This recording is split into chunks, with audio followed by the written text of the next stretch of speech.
Before we begin today's conversation, I want to gently acknowledge that we'll be discussing topics related to metabolic testing, calorie awareness, and overall health habits. While this episode is centered on empowerment and intention, I understand that some of these topics may be sensitive for those who have experienced disordered eating or body image struggles. Please take care of your heart and listen only if and when it feels right for you. Welcome to Leveling Up with Lindsay, the podcast where we dive into leadership, small business, and everything in between. I'm Lindsay, your host and the proud owner of White Peony Boutique, a space created to empower women, build confidence, and foster meaningful connections. Whether you're an entrepreneur, a mom, a friend, or someone just looking for a little inspiration, this is your space to feel seen, supported, and inspired. Join me as we share stories, strategies, and a little bit of life's chaos while navigating what it truly means to level up in starting a business, relationship, and personal growth. So grab a cup of coffee, get comfy, and let's level up together. Today's guest is someone whose kindness and passion you feel the moment you meet her. I've had the chance to work with Sarah briefly in the past when I had my own metabolism tested, and what stood out to me right away was how incredibly kind, patient, and intentional she is. She's here to connect with you, understand your goals, and walk alongside you in your health journey, absolutely free of judgment. As I continue on my own leveling up journey, one of the most important things I've learned is that you can't pour from an empty cup. Your health, your energy, and mindset absolutely have to come first. Sarah is someone who deeply understands that, and her work is a reminder that caring for your body is one of the most important investments you can make. Her passion for helping others stems from her own transformation, and now she pours that purpose into the lives of so many. She's a mom, a wife, an entrepreneur, and a wellness mentor who is building something incredibly special through her business, Metabolic Macro Mentoring. From metabolism testing to mindset shifts, from grocery store tips to emotional breakthroughs, she leads with heart, and she shows us what it means to offer people hope, not judgment.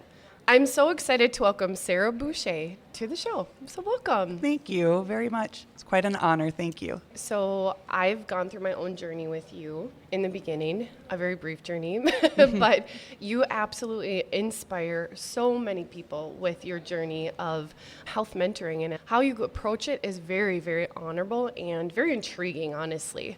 So tell me a little bit about why you started mentoring in health and nutrition from the beginning. In 2019, I had my own metabolism tested and did a 6-week training.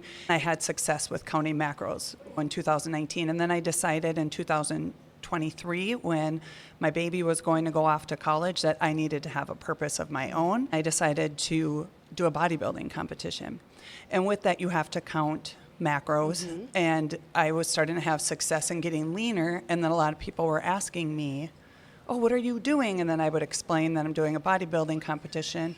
They would ask, how are you losing weight? How are you getting leaner? I would explain it's through counting macros. And then I decided to just pay that forward and teach other people how to do the same. It was so cool prior to even talking to you about having my metabolism tested, hearing kind of that little snippet of your journey. It was very interesting. I could tell instantly the passion behind kind of what you're talking about, because I think when you walk the walk and you lived through it, and I think you said to me, if I can do it, anybody can.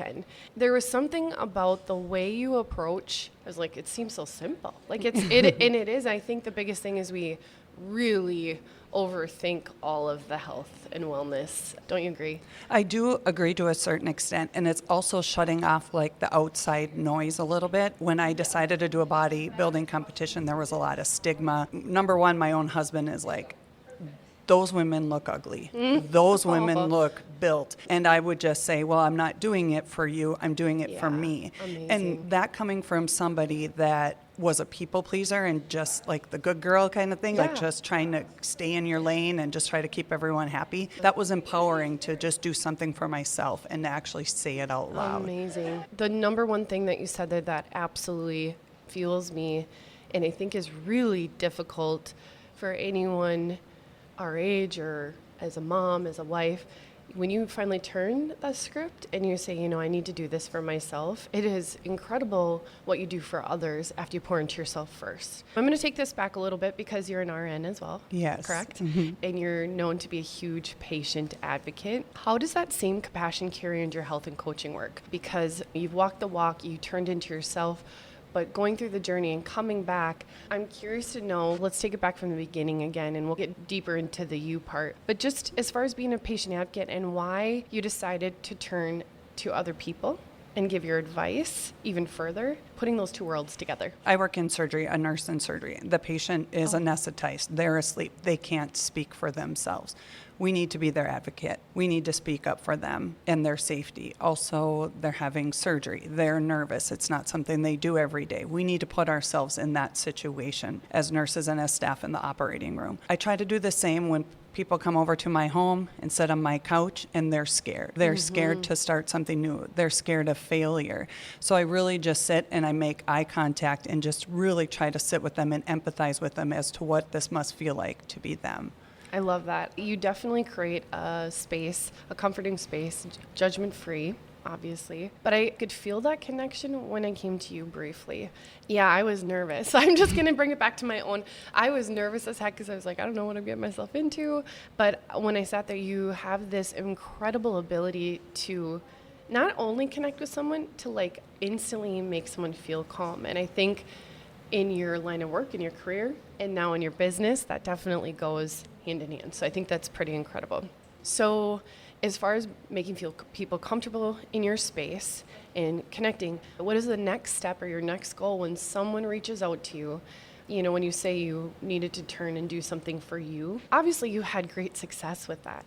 So what is your goal here when you meet with people, when you feel like you want to pour into somebody else? Number one, I would love for them to take this on as a lifestyle. It's their choice, but it's real food. And I think so many times as moms, we feel we need to do something quick, something fast, and it involves restriction. And then that shows to their children that mom is kind of eating a meal replacement bar in the corner while they're eating the real food. And to me, I would love for people to want to do it as a lifestyle because it's teaching the offspring, it's teaching others how to eat real food and have it be a lifestyle. I couldn't agree with you more. I think we put a lot of pressure on ourselves, and when we make it this big deal of, you know, diet this, diet that. When in your bodybuilding experience did you understand that it was a lifestyle change? Like, what triggered that for you, and like what kind of message would you like to give to someone else? Well, for me, I realized it worked for me. So in 2017, when I started counting macros, it worked for me. I was full, I wasn't hungry,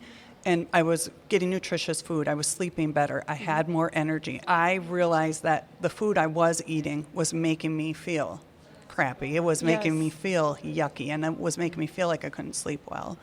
Isn't that funny how we get so tied into the junk? It's so easy. And you realize, like, you wake up groggy, you're tired after lunch, and it's like, hello. And I'm not saying I don't eat, I don't treat, but for the most part, just really try to keep it reined in. Well, I remember my old credit union career, I would literally eat out every day. I literally would leave and go through a quick drive-through to go to the next location because I was always traveling. And, that feeling when I was building our first location, moving the business forward, and got wrapped into kind of the same thing. Because you're just trying to survive. A parent, as a business owner, as someone who maybe has an incredible workload or going through something, right, in your life. And I'm like, this is not a good version of me. This is not, because I am puffy, and I was joking with my puffy eye bags. I'm tired, and I am getting irritable, and I can't sleep. If I were to get 5 or 6 hours sleep, I thought that was a win, and that is so unhealthy. So when you say, and it is so crazy, I think when you take the pressure off and you start realizing that certain things are fueling your body. That's how you inspired me. When you realize that you have food that's fueling rather than, what do they say? You live to eat versus eat to live. Yes. Oh my gosh, I say that all the time.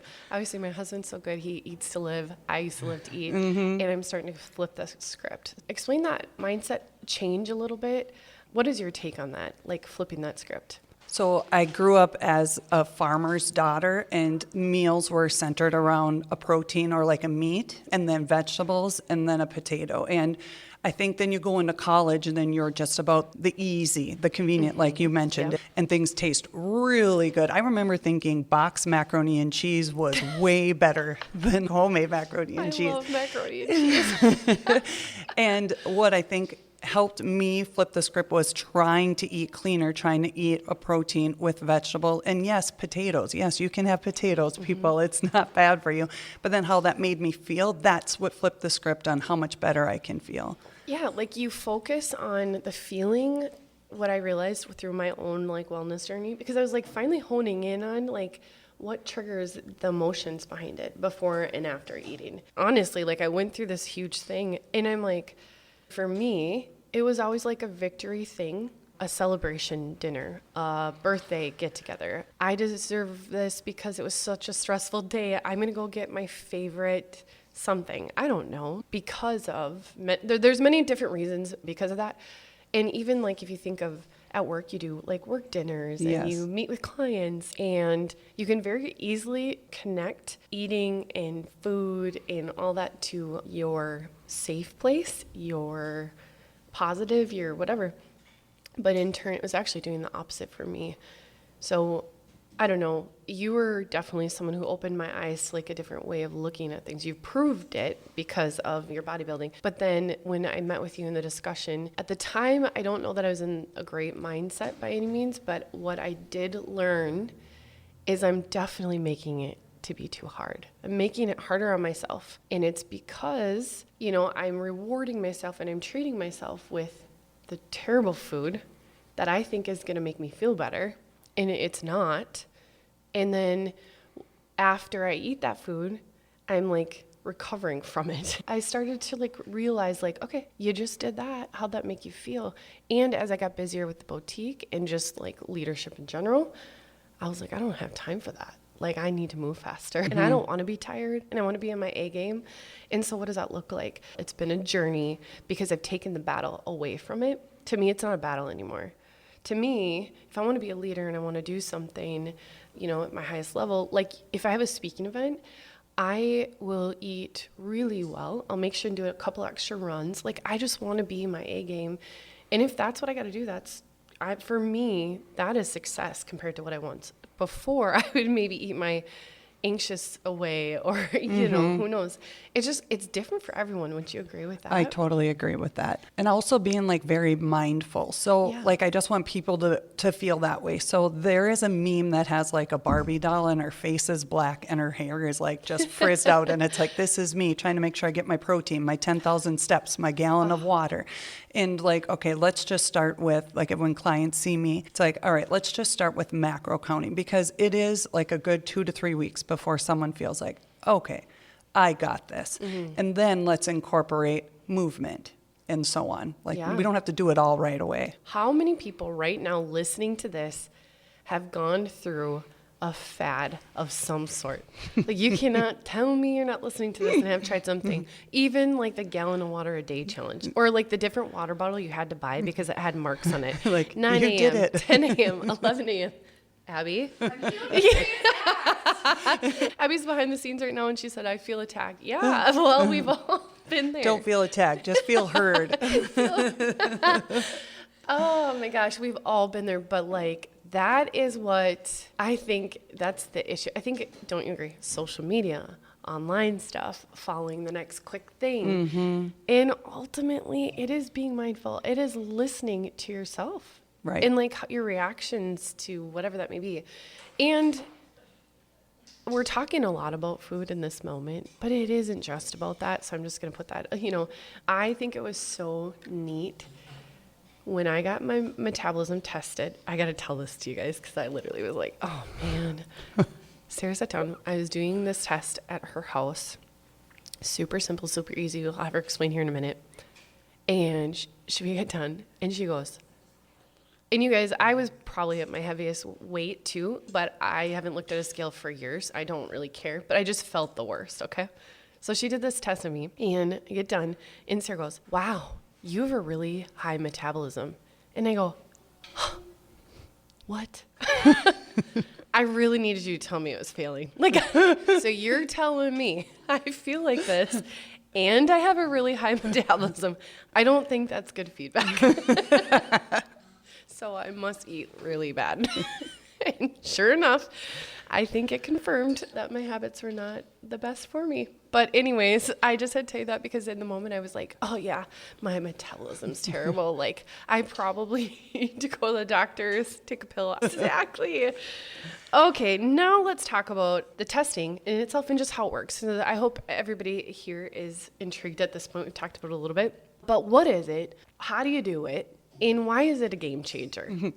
So testing your metabolism through this VO2 test that I have involves clients not having anything to eat or drink beforehand except water and no exercise 12 hours prior because it's testing your metabolism at rest. That's where we want to get the baseline.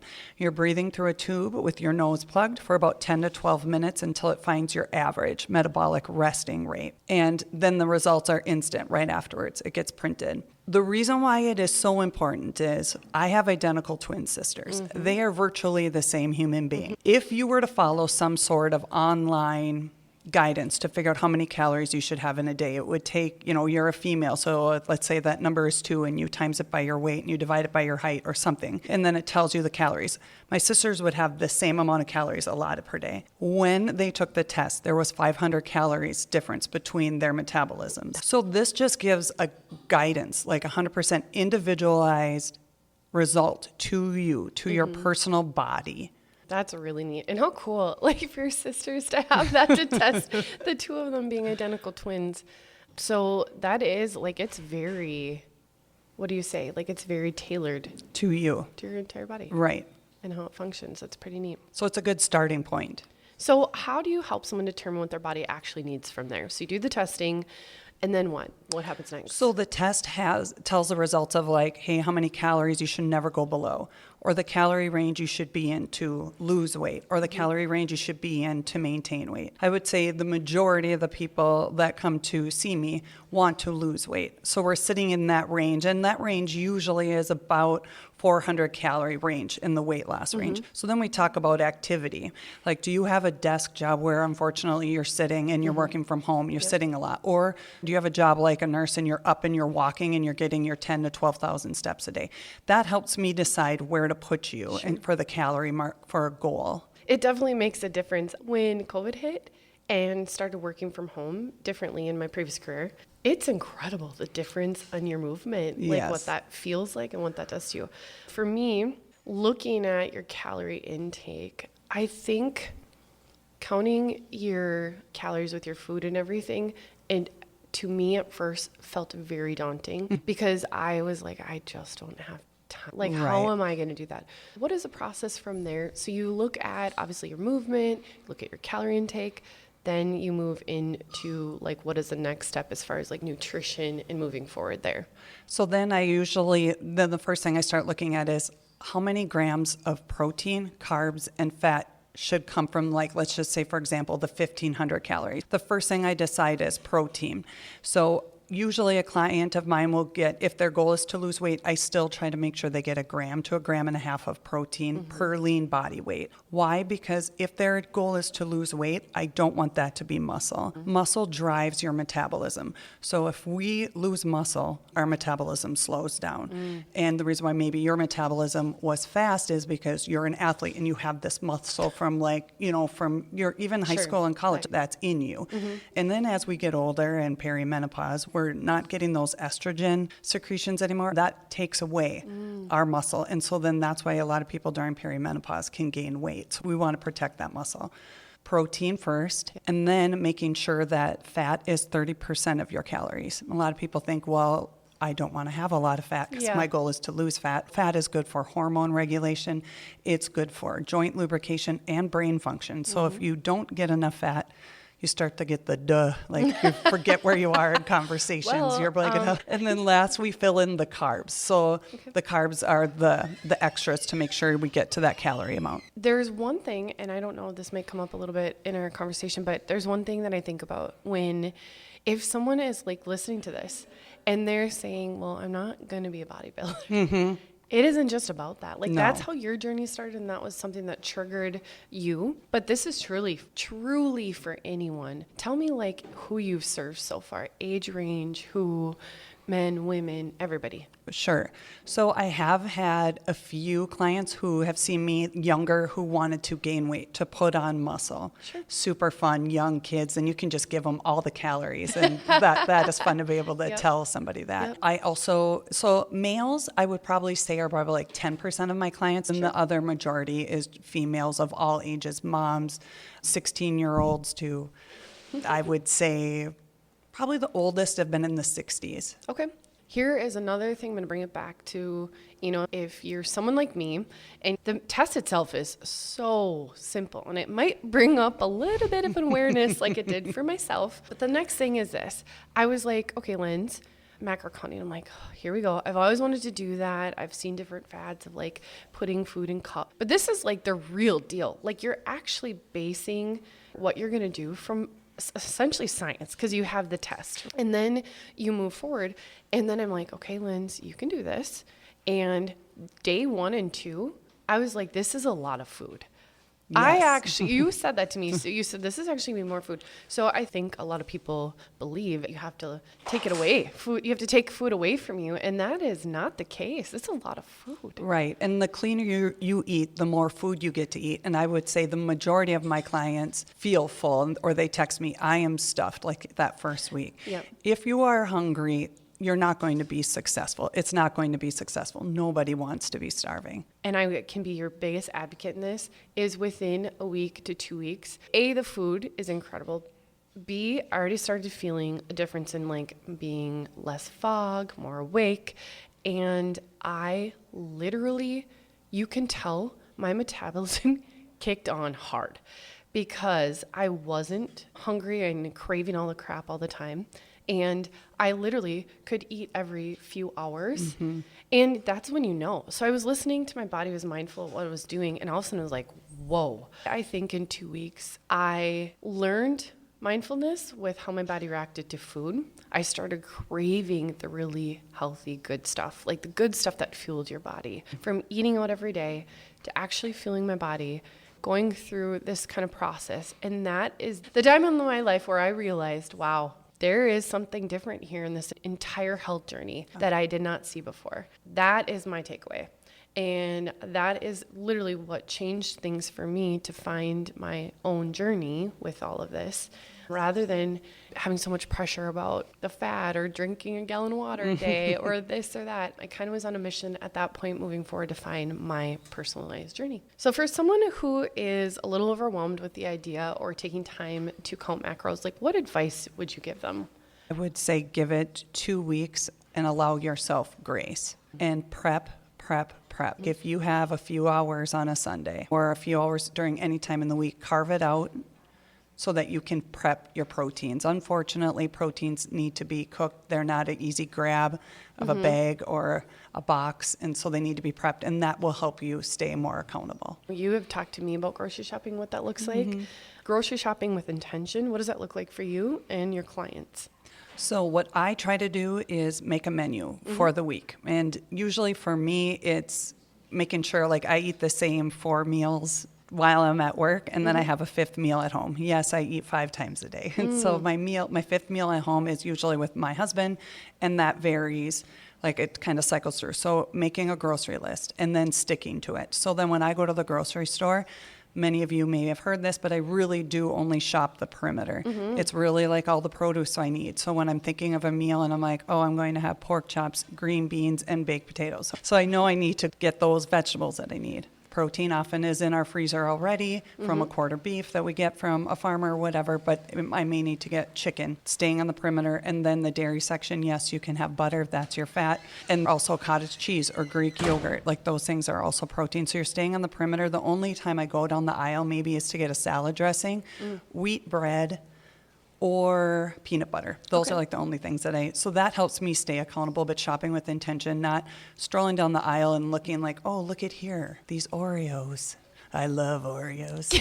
And that way it's not temptation. It's not going in my cart. As a mom, Yeah. Here's what I'm going to talk about my shopping experience lately. I've kind of gotten in, and it's something that we just talked about together. I have gotten into a new thing where, my friends have kids over and friends over, and we have a cabinet that is supposed to be like free for all for the friends, because I want everyone to come over and feel comfortable. And if you want a little snack or you're hungry, I don't want you to feel that and not tell anyone. Like, I want you to feel comfortable, grab a water, grab a snack.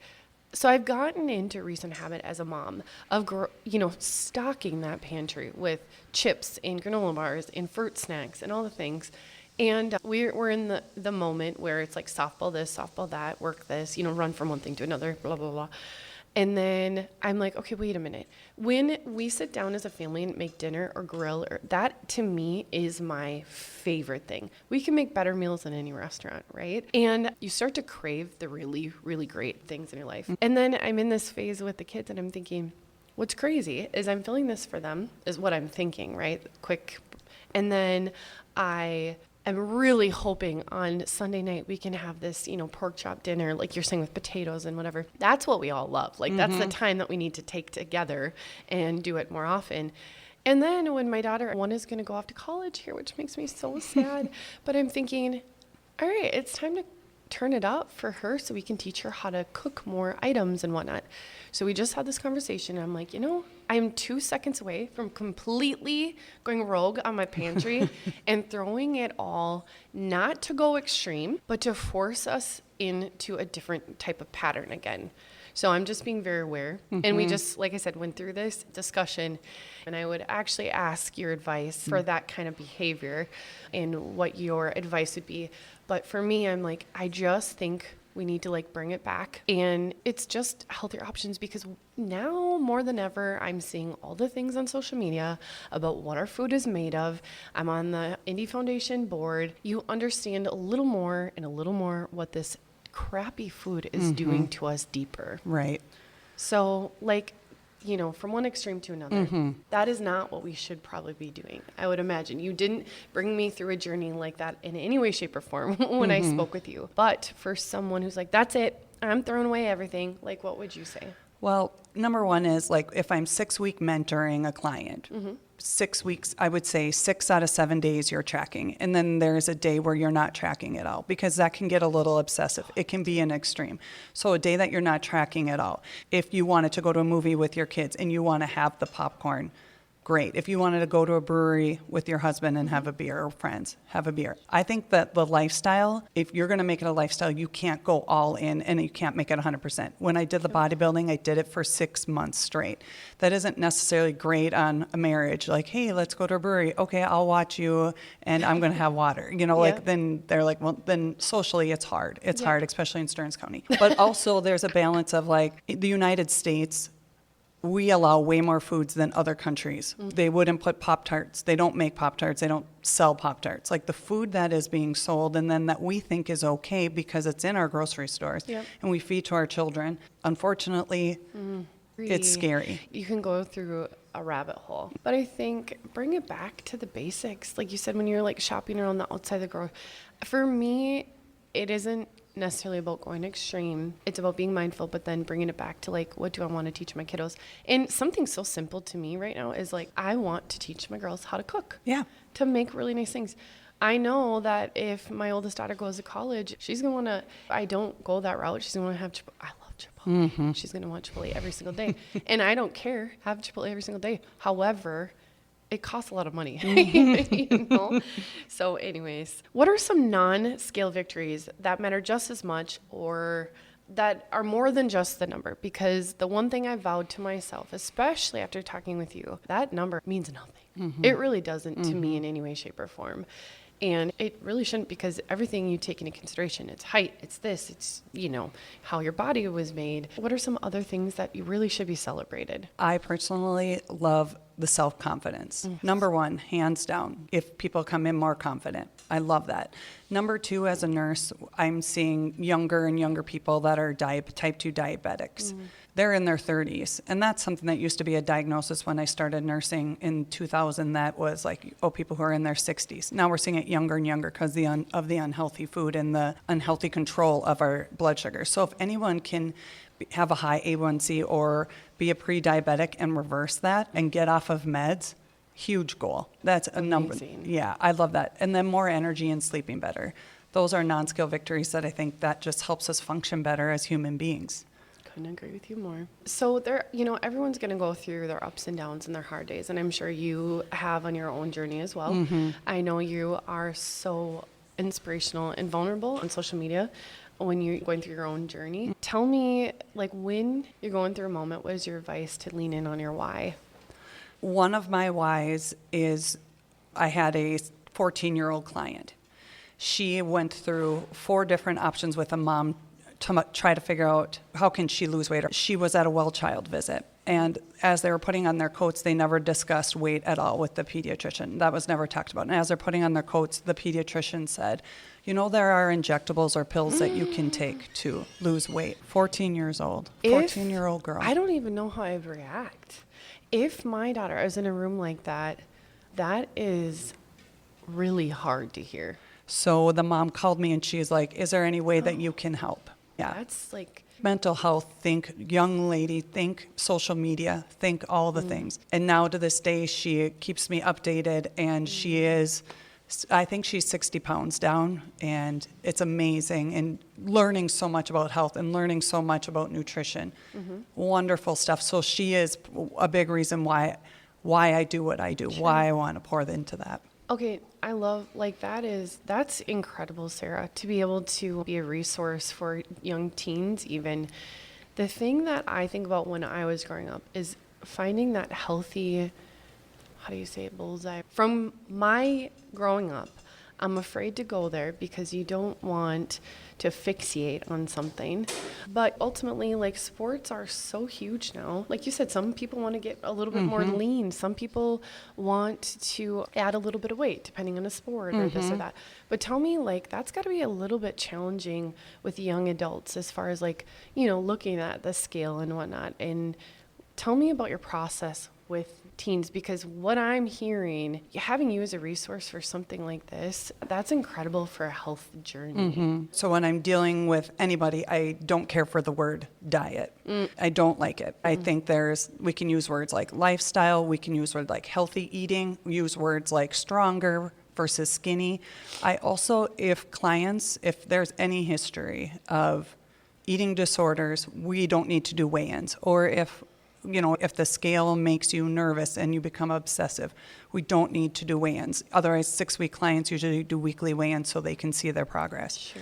Not needed if you have any sort of... Gosh, and that makes sense, because that is a really powerful, topic that I have a few people in my life that have been down that road, and it's a powerful subject to talk about, and hopefully I can have them on the podcast sometime. So being incredibly careful, I think that's really neat. And talking with you and how this goes, aside from on this podcast, I'm very confident, about that conversation. And you are so gentle in that approach. And I think that's really neat. But yeah, rather than if someone's looking to have a conversation about a teen, be for whatever reason, so you tailor it essentially to, the need and their goals, body type. And their body type, yes.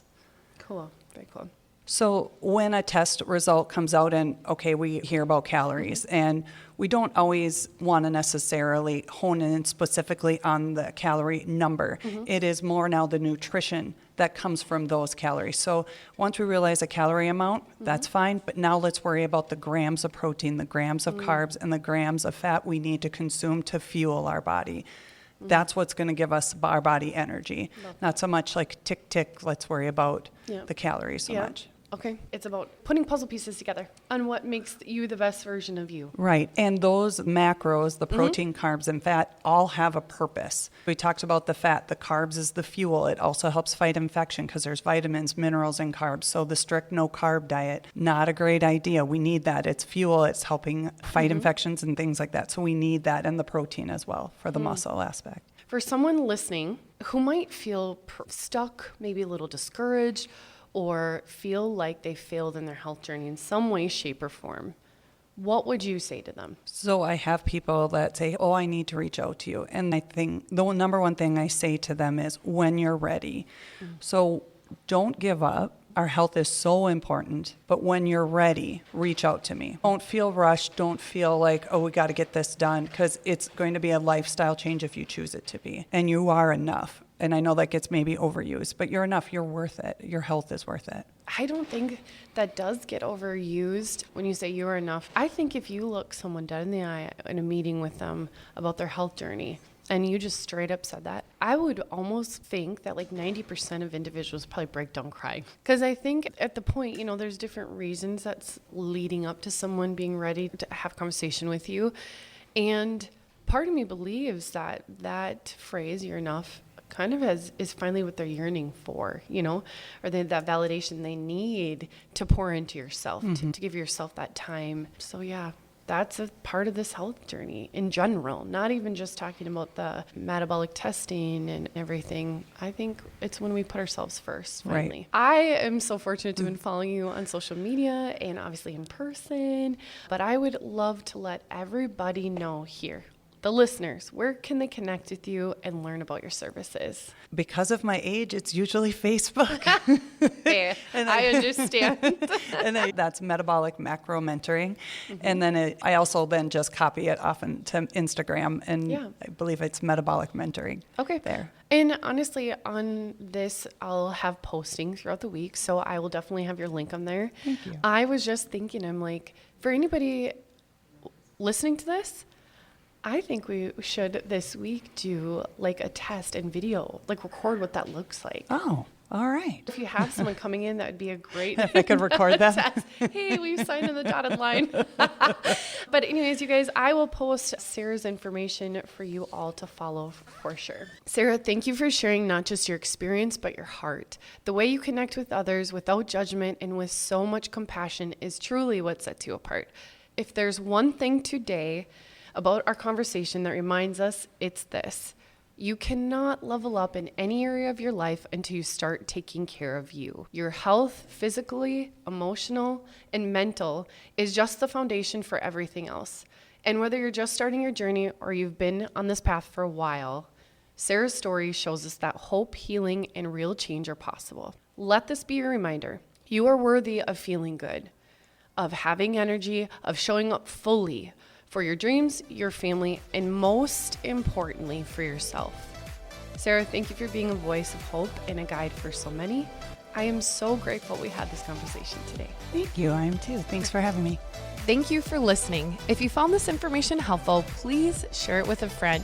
If you're looking for more information on the topics we covered, please head to the show notes below. And if you wouldn't mind leaving a 5-star rating and review, this would help this mission and our journey to get started. Let's make today and every day an opportunity to level up. Until next time, keep dreaming, keep striving, and keep making a difference.